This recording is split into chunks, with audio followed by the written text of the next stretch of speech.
بسم اللہ الرحمن الرحیم۔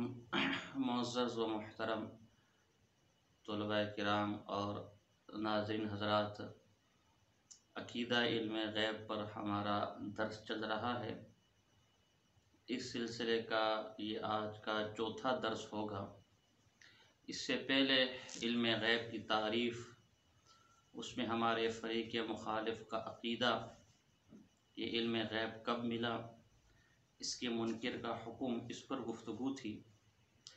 آج کی نشست میں کچھ خطیبانہ باتیں بھی کہہ سکتے ہیں، خطیبانہ چٹکلے یا نکات بھی کہہ سکتے ہیں۔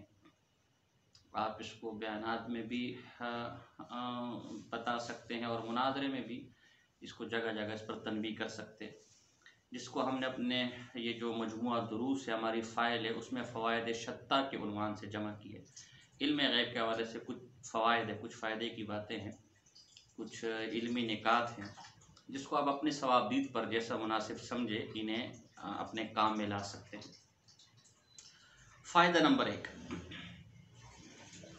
جو ہمارے فریق مخالف ہیں، یعنی جو ہمارے بریلی بھائیوں کا، بریلی حضرات کے جو مولانا صاحب ہوں گے، وہ جو دعویٰ اپنا لکھوائیں گے جس پرچے پر، یا جس پرچے پر ہم اپنا جواب دعویٰ لکھوائیں گے، یا جو مناظرے کا عنوان ہوگا، یا اس پرچے پر جو اس مناظرے کا عنوان ہوگا، وہ نبی اکرم صلی اللہ علیہ وسلم کا علم غیب ہوگا۔ اور ہمارے جو بریلوی حضرات ہیں یا جو فریق مخالف ہیں، وہ بھی اسی عنوان سے بار بار اس کو ذکر کرتے ہیں۔ تو آپ نے اس پر چوٹ کرنی ہے کہ میرے بھائی، یہ جو آپ بار بار نبی اکرم صلی اللہ علیہ وسلم کا علم غیب جو نبی اکرم صلی اللہ علیہ وسلم کی طرف علم غیب کی نسبت کر رہے ہیں، یہ نسبت درست نہیں ہے، ایسا نہ کریں۔ آپ در پردہ معاذ اللہ نبی اکرم صلی اللہ علیہ وسلم کی گستاخی کے مرتکب ہو رہے ہیں، کیونکہ پرچے کے اندر بھی، تقریروں کے اندر بھی، کتابوں میں بھی، دروس میں بھی، اور اب میدان مناظرے میں بھی آپ بار بار علم غیب کو نبی اکرم صلی اللہ علیہ وسلم کی طرف منسوب کر رہے ہیں۔ اس علم غیب کی نسبت آپ نبی اکرم صلی اللہ علیہ وسلم کی طرف کر رہے ہیں، حالانکہ نبی اکرم صلی اللہ علیہ وسلم کو یہ نسبت ناپسند تھی۔ تو یہ کیسا عشق ہے کہ جس چیز کو نبی اکرم صلی اللہ علیہ وسلم نے ناپسند فرمایا، آپ اسے اختیار کریں۔ صحابہ کا جو سچے عاشق تھے، ان کا حال تو یہ تھا کہ اگر حضور علیہ السلام ان کی کسی تعمیر کے پاس سے گزرتے تھے اور صرف اتنا محسوس ہو جاتا تھا کہ حضور کو تعمیر ناپسند ہوئی ہے، کوئی حکم بھی نہیں دیا اس کے بارے میں، صرف اتنا محسوس ہوتا تھا کہ حضور نے پسند نہیں فرمایا، بظاہر ہمیں چہرے سے ایسا محسوس ہوا، وہ اپنا گھر گرا دیتے تھے۔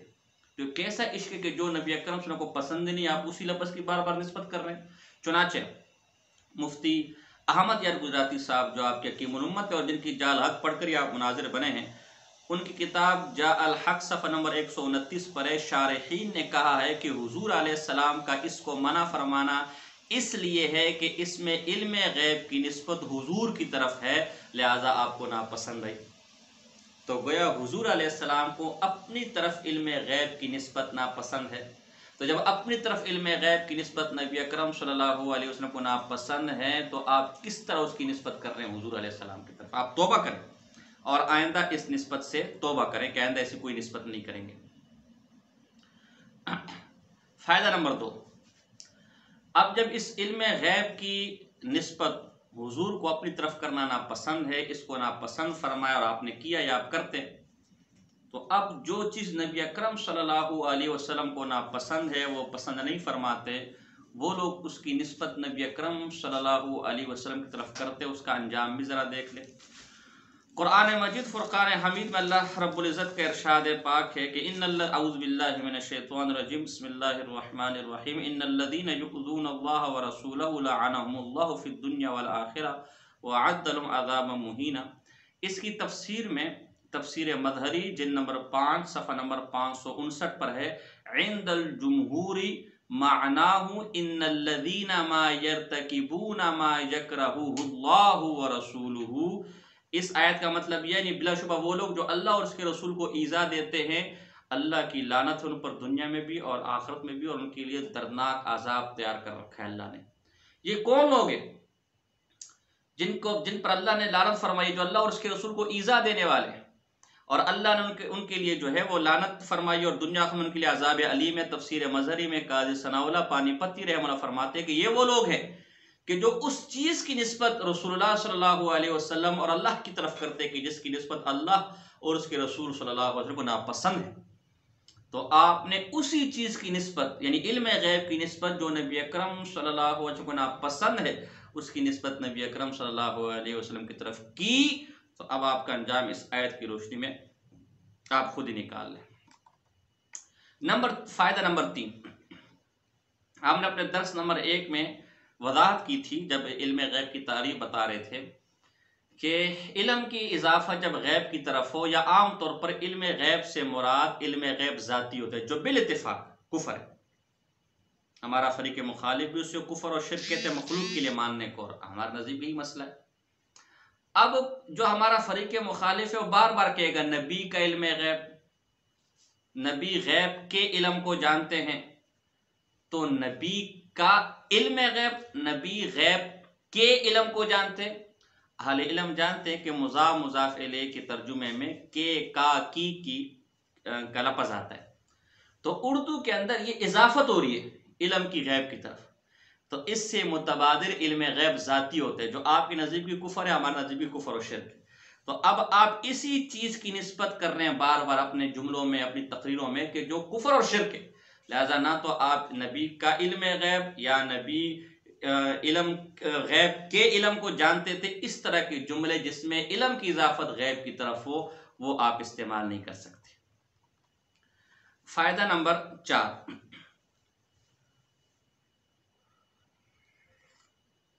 دیکھیں اب تک تو جو گفتگو ہماری ہوئی وہ نبی اکرم صلی اللہ علیہ وسلم کے علم غیب کے متعلق تھی کہ ان میں ان کا کیا عقیدہ ہے، ہمارا کیا عقیدہ ہے، لیکن مسئلہ صرف اتنا نہیں ہے۔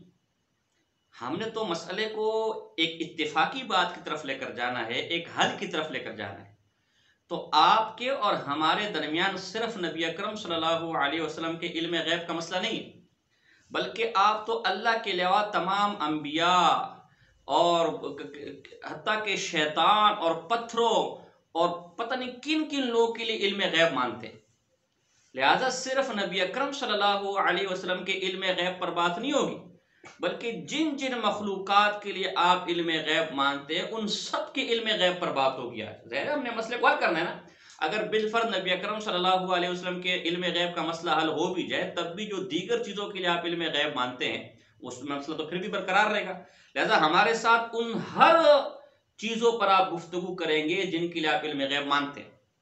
کن کن کے لیے مانتے ہیں؟ چند حوالے ملاحظہ فرمائیں۔ مقیاس انفیت صفحہ نمبر 326 پر ہے، عیسیٰ علیہ السلام کو امور غیبیہ پیدائشی حاصل تھے جیسا کہ تمام انبیاء علیہ السلام کو ہوتے ہیں۔ یہ امور غیبیہ سے مراد علم غیب یہ لوگ لیتے ہیں، تو تمام انبیاء کے علم غیب مانا۔ اسی طرح یہی مولانا عمر اچھروی صاحب فرماتے ہیں کہ چنانچہ رب العزت نے ابراہیم کے متعلق علم غیب ہونے کی شہادت دی، ابراہیم علیہ السلام کو علم غیب تھا۔ مقیاس انفیت صفحہ نمبر 329۔ اس طرح مقیاس انفیت صفحہ نمبر 331 پر ہے، حضرت ابراہیم علیہ السلام نے اللہ تعالیٰ کے اس فرمان مذکورہ بالا کی تصدیق کرتے ہوئے دعویٰ فرمایا کہ مجھے علم غیب ہے معاذ اللہ۔ اسی طرح مولانا مرزا خان صاحب خالص الاعتقاد صفحہ نمبر 14 پر لکھتے ہیں کہ نبوت کے معنی ہی یہ ہیں علم غیب جاننا، تو پتہ چلا ہر نبی آپ کے نزدیک علم غیب رکھنے والے۔ اب آپ سے سوالات ہوں گے، چند وہ سوالات آپ نے حل کرنے گفتگو سے پہلے، دلائل کی طرف آنے سے پہلے۔ سوال یہ پہلا سوال، یہ علم غیب جو آپ انبیاء کے لیے مان رہے ہیں یہ تمام انبیاء کو علم غیب تھا یا بعض کو؟ دونوں صورتوں میں، تمام کو تھا اس پر بھی دلیل دیں گے، بعض کو تھا اس پر بھی دلیل دیں گے۔ نمبر 2، یہ جو آپ حضور علیہ السلام کے علاوہ دیگر انبیاء کے علم غیب مان رہے ہیں تو یہ علم غیب ان کو کب ملا؟ جیسے حضور علیہ السلام کے بارے میں تو آپ نے کہا نا کہ تکمیل قرآن کے ساتھ ملا، یا معراج والی رات ملا، یا شکم مادر میں ملا، یا دیگر اقوال بچپن میں ملا، نبوت سے پہلے ملا، تو یہ تمام انبیاء یہ بعض ہے جتنے بھی انبیاء کے لیے آپ علم غیب مان رہے ہیں یہ علم غیب انہیں کب ملا؟ جو بھی وقت آپ لکھوائیں دلیل دیں گے، بغیر دلیل کی تو بات ہو ہی نہیں سکتی نا، یہ تو ظاہر عقیدے کا معاملہ ہے۔ سوال نمبر 3، مولانا عمر اچھروی کا حوالہ ہمارے پچھلے درس میں گزر چکا ہے کہ تمام انبیاء علیہ السلام کو پیدائشی علم غیب ملتا ہے، تو جب تمام انبیاء علیہ السلام کو پیدائشی علم غیب ملتا ہے، آپ کے مولانا مرزا خان صاحب بریلوی اور سید اسد اور دیگر مناظرین نے حضور علیہ السلام کو اس سے مستثنیٰ کیا کہ نہیں، حضور علیہ السلام کو پیدائش علم غیب نہیں ملا تھا، بلکہ تکمیل قرآن کے وقت علم غیب مکمل ہو گیا تھا، تب ملا تھا۔ تو یہ حضور کا استثناء آپ نے تمام انبیاء سے کس دلیل پر کیا، اس پر بھی آپ دلائل دیں گے۔ سوال نمبر 4، اگر تمام انبیاء علیہ السلام کو علم غیب حاصل ہے پیدائشی، جیسے کہ عمر اشری صاحب کہتے ہیں، اس پر دلیل قرآن حدیث سے کیا دلیل ہے؟ نمبر 5، تمام انبیاء علیہ السلام کے جو علم غیب آپ مان رہے ہیں، یہ کلی علم غیب ہے یا بعضی علم غیب ہے؟ جس طرح حضور کے لیے کل علم غیب مانا، تو تمام انبیاء کے لیے بھی کل علم غیب مانتے یا بعض علم غیب مانتے؟ اگر کل علم غیب مانتے اس پر بھی دلیل، اگر بعض علم غیب مانتے اس پر بھی دلیل۔ اور اگلی بات اسی کے ضمن میں، اللہ کا علم غیب تو آپ نے حضور علیہ السلام کی قبضے قدرت میں دے دیا تھا، جیسے کہ پیچھے والا گزرے گا پیچھے درس میں۔ یہ جو انبیاء کے لیے آپ کل یا بعض، بہر صورت جو علم غیب ماننے کے مدعی ہیں، یہ بھی اللہ نے ان کو اپنا علم غیب قبضے قدرت میں دے دیا تھا یا نہیں؟ اگر دیا ہے تو اس پر بھی دلیل، اگر نہیں دیا تو اس پر بھی دلیل۔ اگلا سوال نمبر 6،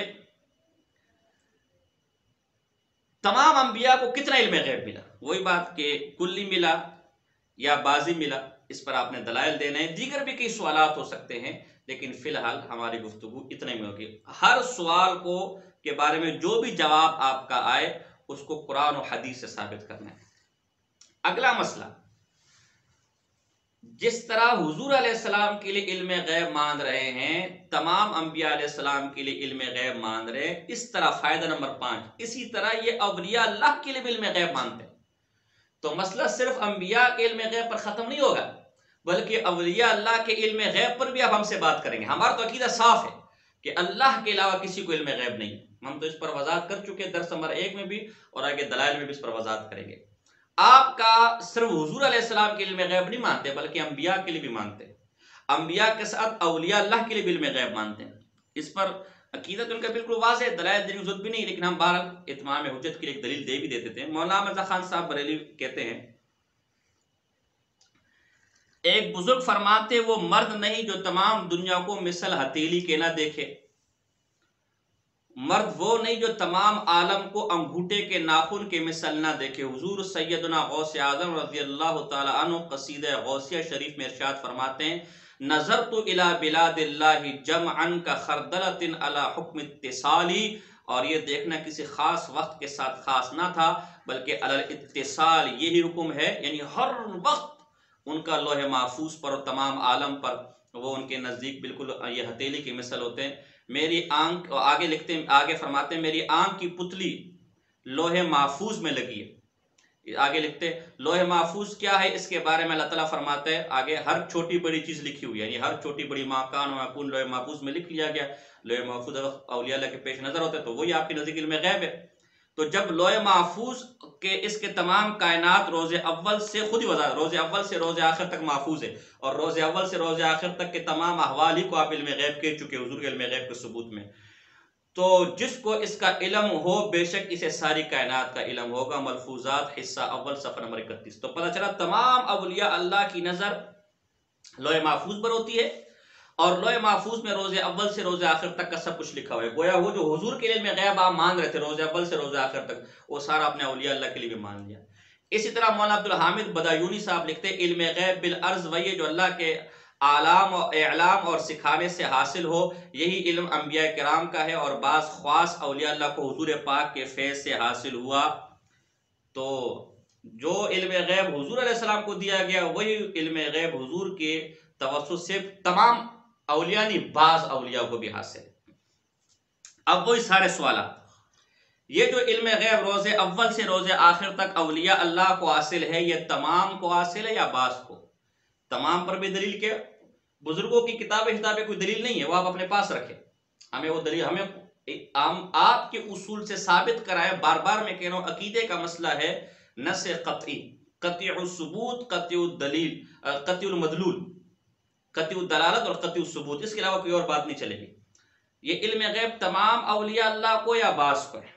تمام اولیاء اللہ کو ہے، اس پر بھی دلیل، اگر بعض کو ہے تو اس پر بھی دلیل، اور جو بعض کو نہیں ہے اس پر بھی دلیل۔ دوسری بات، یہ تمام اولیاء اللہ یا بعض اولیاء اللہ کو جو علم غیب دیا گیا کتنا دیا گیا؟ کل دیا گیا یا بعض دیا گیا؟ اگر کل دیا گیا جیسے کہ مولانا مرزا خان صاحب کہتے ہیں کہ روز اول سے روز آخر تک، اس پر دلیل. اگر بعض دیا گیا تو اس پر دلیل. حضور علیہ السلام کے لیے تو آپ نے کہا تھا کہ تدریجن تدریجن ملا، تمام اولیاء یا بعض اولیاء کو دفعتاً واحدہ ملا یا ان کو بھی تدریجن تدریجن ملا. بہر دو صورت ہر ایک پر ہمیں مستقل دلیل چاہیے. اچھا، یہ جو مولانا عبدالحامد بدایونی صاحب نے کہا کہ بعض خاص اولیاء اللہ کو علم غیب دیا گیا، تو اس خاص پر دلیل کیا ہے؟ تمام انبیاء کو نہیں دیا گیا، خاص کو دیا گیا. اس خاص پر دلیل کیا ہے؟ اور یہ کون کون سے خاص اولیاء اللہ تھے، اس پر دلیل کیا ہے؟ تو اور بھی سوالات ہو سکتے فی الحال ہم اتنا. اور یہ پیچھے گزر چکا، اس پہ بھی ایک سوال ایڈ کر لیں. حضور کے علم غیب کے منکر کو تو آپ نے کافر کہہ دیا تھا. یہ جو انبیاء کے علم غیب کا منکر ہے اور اب اولیاء اللہ کے علم غیب کا منکر ہے، اس کا حکم کیا ہے؟ یہ بھی آپ نے ہمیں باحوالہ ذکر کرنا ہے. اور مولانا ایک یہاں بطور لطیفہ مولانا احمد خان صاحب کا بھی حوالہ گزر چکا ملفوظات کا کہ مرد وہی ہے جو تمام دنیا کو مثل ہتھیلی کے دیکھے. تو مناظر صاحب یا جو بھی ہیں، آپ بتائیے کہ میری جیب میں کیا ہے، یا میں آپ کس جگہ سے آؤں، یا یہ کہ میرے ساتھ جو ساتھی ان کی جیب میں کیا ہے. مناظر صاحب وہ بھی نہیں بتا سکتے. تو خان صاحب کہتے ہیں کہ جو ساری دنیا کو مثل ہتھیلی کے نہ دیکھے وہ مرد ہی نہیں ہے. تو حضرت صاحب آپ کے مرد ہونے پر تو خان صاحب نے سوال اٹھا لیا. مناظرے کے لیے تو ظاہر ہے عالم کا ہونا، مرد کا ہونا شرط ہے. ایک اور سوال بڑا خطرناک معاملہ ہے. مولانا احمد خان صاحب نے ملفوظات حصہ 3 صفحہ 318 پر ان کا ملفوظ ہے، یہ بخاری کی حدیث بھی ہے، کہ نبی اکرم صلی اللہ علیہ وسلم کے پلنگ کے نیچے کتے کا بچہ تھا، کتے کا پلہ. حضور کو خبر ہی نہیں تھی. جبرائیل نے پھر بتایا کہ میں گھر میں اس لیے نہیں آیا کہ آپ کے پلنگ کے نیچے کتے کا پلہ تھا. اب خان صاحب بریلوی کہتے ہیں کہ وہ مرد نہیں جو ساری دنیا کو مثل ہتھیلی کے نہ دیکھے. اور خود حضور کے بارے میں کہتے ہیں کہ ان کے پلنگ کے نیچے کیا تو حضور کو علم ہی نہیں تھا. معاذ اللہ. ہم تو کوئی تبصرہ نہیں کرتے، لیکن ان کو چونکہ عبارتوں میں گستاخیاں نکالنے کا اور کفر نکالنے کا شوق ہے، تو یہ خود خدا کا خوف کرے. اگر ہم ان کی حرکتوں پر آ جائیں تو ان کی معمولی اور عام عبارتوں میں بھی کس قدر کفریات نکل سکتی ہیں، آپ خود فیصلہ کر لیں. ہم تو ان چکروں میں نہیں پڑتے، ہم تو چاہتے علمی گفتگو، عقائد پر گفتگو. لیکن آپ خود اندازہ لگے کہ کتنی خطرناک عبارت اور کتنی خطرناک گفتگو کی. تو یہ آپ ان سے یہ چیزیں پوچھیں. سے فائدہ نمبر 6، اللہ اکبر، اللہ کی صفات کو کس طرح یہ ظالم لوگ تقسیم کر رہے ہیں. حضور علیہ السلام کے علم غیب پر صرف مسئلہ حل نہیں ہوگا مولوی صاحب، اس لیے کہ صرف وہ اختلافی مسئلہ تھوڑی ہے. ہم تو اختلاف کو ختم کرنے کے لیے آئے. حضور کو بھی علم غیب ہے، تمام انبیاء کو بھی علم غیب ہے، اولیاء اللہ کو بھی علم غیب، اور خیر سے آپ کے یہاں ابلیس کو بھی علم غیب ہے، شیطان کو بھی علم غیب ہے، وہ بھی آپ کے عالم الغیب ہے، وہ بھی بڑی سرکار ہے پہنچی. کیونکہ جس کو علم غیب ہوتے ہیں وہ تو آپ کے یہاں پہنچی ہوئی سرکار ہوتے ہیں نا، وہ تو بزرگ ہوتے ہیں، ولی اللہ ہوتا ہے. تو ابلیس بھی خیر سے آپ کے یہاں پہنچی ہوئی سرکار ہے. تفسیر نعیمی جلد نمبر 8 صفحہ نمبر 336 پر لکھتے ہیں، شیطان قیامت تک کا علم رکھتا ہے. اللہ تعالیٰ نے ابلیس کو علم غیب بخشا ہے. اس نے قیامت کے انسانوں کے متعلق کہا لا تجد اکثرهم شاکرین، اور بالکل سچ کہا، واقعی تھوڑے انسان شاکر ہیں. تو حضور علیہ السلام کو بھی روز اول سے روز آخر تک قیامت کا علم غیب، اور خیر سے شیطان کو بھی حضور کے ساتھ ملا دیا، معاذ اللہ، العیاذ باللہ، نقل کفر نباشد، اسے بھی قیامت تک کا علم غیب ہے خیر سے. اس طرح نور الفام صفحہ نمبر 751 پر لکھتے ہیں، رب نے شیطان کو بھی علم غیب دیا. اب وہ سارے سوالات جو پیچھے ہم نے آپ کو کیے وہ یہاں شیطان کے متعلق بھی ہوں گے. حضرت یہ شیطان کو کلی علم غیب یا جزئی علم غیب ہے؟ بظاہر تو ایسا ہی لگ رہا ہے کہ جو جتنا علم غیب آپ حضور کے لیے مانتے اتنا ہی علم غیب معاذ اللہ شیطان کے لیے مانتے، العیاذ باللہ. تو یہ جو اس کو کل علم غیب ہے، روز اول سے روز آخر تک علم غیب ہے، اس پر دلیل کیا ہے قرآن و حدیث کی؟ نمبر 2، یہ علم غیب تدریجن ملا یا ایک ساتھ ملا؟ اور نمبر 3، اس علم غیب کا منکر کون ہے؟